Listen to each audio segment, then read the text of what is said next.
పెళ్ళామా, కోడలు దిద్దిన కాపురం లాంటి సినిమాలు ఎటువంటివి ఈవేళ మళ్ళీ యువతరానికి కొత్తగా పెళ్ళైన వాళ్ళకి తల్లా పెళ్ళామా అనే సినిమా చాలా అవసరం. ఈవేళ మళ్ళీ వస్తే బాగున్న సినిమా అనిపిస్తుంది. కోడలు దిద్దిన కాపురం కూడా చాలా అవసరం. ఈవేళ కోడళ్ళు కాపురాలు దిద్దట్లేదు, కంప్యూటర్లో దిద్దుకుంటున్నారు కూర్చుని ఇక్కడ.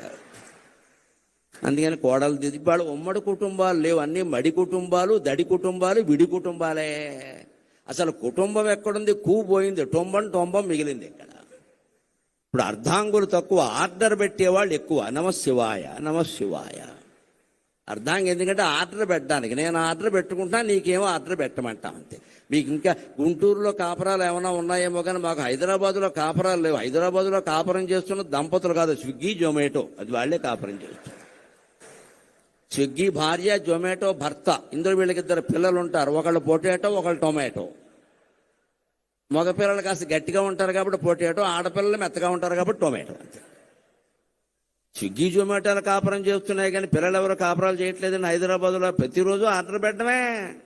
ఆర్డర్ పెట్టడానికి పెళ్ళి ఎందుకండి? పని లేక కంప్యూటర్ ఉంటే చాలు ఇక్కడ. అలా తయారైన మన సమాజానికి ఇవాళ రామారావు గారు నటించిన ఉమ్మడి కుటుంబం, తెల్లా పెళ్ళామా, కోడలు దిద్దిన కాపురం, రైతు బిడ్డ లాంటి సినిమాలు మళ్ళీ రావాలండి. మళ్ళీ రీ రిలీజ్ కావాలండి.